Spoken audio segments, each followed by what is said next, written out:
దేంట్లోనే చూపించేస్తాను అల్లం పచ్చడి ఎలా చేయాలంటే. చిన్న అల్లం ముక్క తీసుకుంటున్నాను. దీంట్లోకి చిన్న అల్లం ముక్క వేసుకుని పచ్చడి చేసుకుంటే పెసరట్టు అల్లం పచ్చడి చాలా బాగుంటుంది.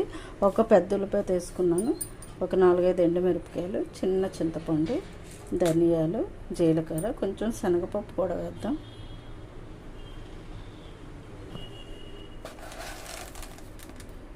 కొంచెం శనగపప్పు కూడా వేసుకుందాం. వీటితోనే చక్కగా చట్నీ చేసేసుకుందాం. ఇప్పుడు స్టవ్ వెలిగించుకొని మనం కొంచెం ఆయిల్ వేసుకుందాం. అల్లం ముక్కలు దాని తొక్కంతా తీసేసుకున్న తర్వాత ఇలా చిన్న ముక్కల కింద కట్ చేసుకుని ఇలా వేడయిన తర్వాత ఆయిల్లో వేసుకోవాలి. ఇది కొంచెం గోల్డెన్ బ్రౌన్ కలర్ వచ్చే వరకు ఫ్రై చేసుకోవాలి. ఎందుకంటే అల్లం కదా, కొంచెం కలర్ వచ్చినంత వరకు ఫ్రై చేసుకుందాం. ఘాటు ఎక్కువ ఉంటుంది అల్లంలో, ఇలా ఫ్రై చేసుకోవాలి. ఫ్రై చేసుకున్న తర్వాత ఒక 4-5 ఎండుమిరపకాయలు వేసేసుకుందాం దీంట్లో. దాంతోపాటు ఇవన్నీ ఫ్రై అయిపోతాయి. శనగపప్పు, ధనియాలు కూడా వేసుకుందాం. మళ్ళీ ఇవి కొంచెం ఫ్రై చేసుకుందాం. బాగా ఫ్రై అవ్వాలి అన్నీ. కొంచెం ఫ్రై అయిన తర్వాత జీలకర్ర కూడా వేసుకుందాం.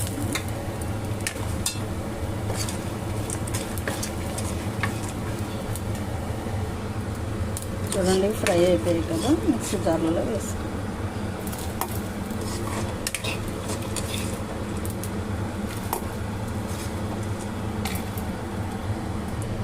ఒక చుక్క ఆయిల్ వేసుకుని కట్ చేసి పెట్టుకున్న ఉల్లిపాయలు వేసేసుకుందాం.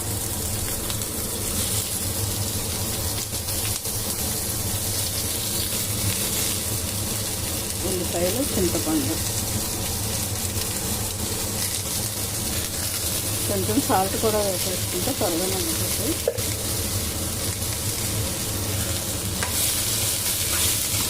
ఇది కూడా కొంచెం లైట్గా ఫ్రై చేసుకుందాం. మరి ఎర్రగా ఏమీ ఫ్రై అవ్వక్కర్లా, ఇలా లైట్గా ఫ్రై చేసుకుంటే సరిపోతుంది. దీంట్లో 4 వెల్లుల్లిపాయలు డబ్బులు వేసుకుని అవి కూడా కలుపుకుందాం. వెల్లుల్లిపాయలు కొంచెం ఎక్కువ వేసుకున్నా పర్వాలేదు. ఇప్పుడు ఇది చల్లగా అయింది కదా, అది వేగిలోకి మిక్సీ పట్టేసుకుందాం.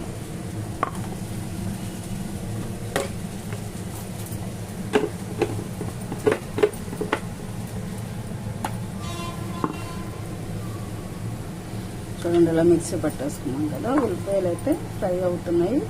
మనం అన్నంలోకి అయితే ఉల్లిపాయ వేయకుండా చింతపండు వేసేసుకుని ఇలా చేసేసుకోవచ్చు.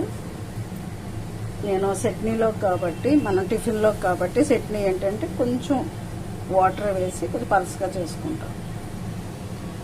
ఉల్లిపాయ కూడా ఫ్రై అయిపోయింది. ఉల్లిపాయ, చింతపండు, 4 వెల్లుల్లి డబ్బులు వేసాను. ఇది ఉప్పు వేసి మనం మగ్గనించిన తర్వాత మిక్సీలో వేసేసుకోవాలి. వేడిగా ఉంది, వేడి చల్లగా అయిన తర్వాతే మనం మిక్సీ పట్టుకోవాలి. ఎందుకంటే లేకపోతే బ్లేడ్లు పోతాయి. కొంచెం చల్లగా అయిన తర్వాత మిక్సీ పడదాం. ఈలోపు దోసలు వేసుకుందాం. పక్కన పచ్చడికి తాలింపు పెడుతున్నాం.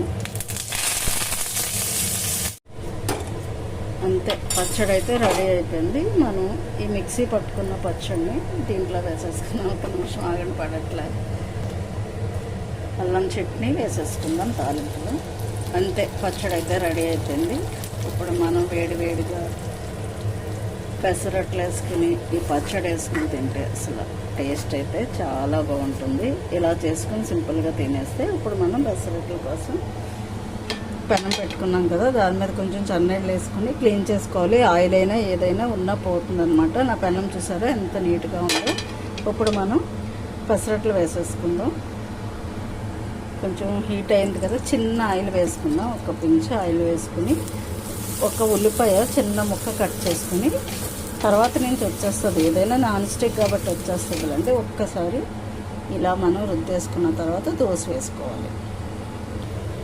సరే, ఇప్పుడు మనం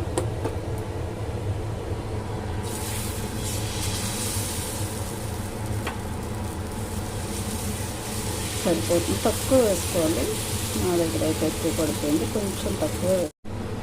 లైట్గా ఆయిల్ వేసుకున్నాం.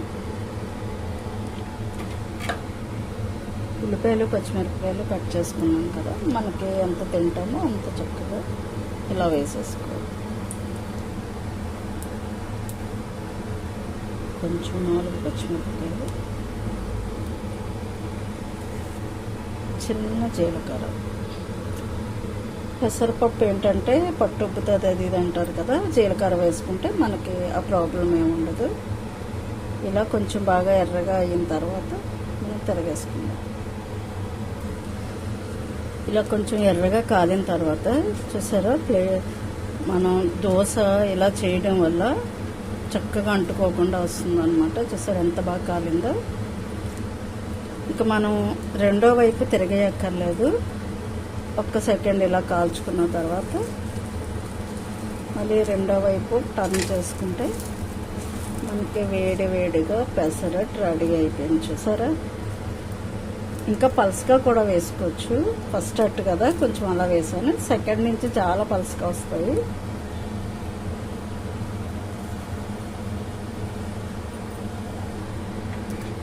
ఇప్పుడు ప్లేట్లోకి తీసేసుకున్నాం. జాగ్రత్తగా ఇలా ప్లేట్లో పెట్టేసుకున్నాం.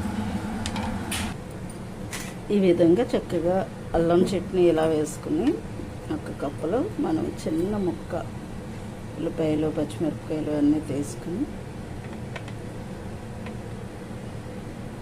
ఇలా తింటే వేడివేడిది చాలా బాగుంది. పెసరట్లోకి ఎప్పుడైనా సరే అల్లం చట్నీ చాలా టేస్ట్గా ఉంటుంది. సింపుల్గా ఇలా చేసి ఒకసారి టేస్ట్ చూడండి, చాలా బాగుంటుంది.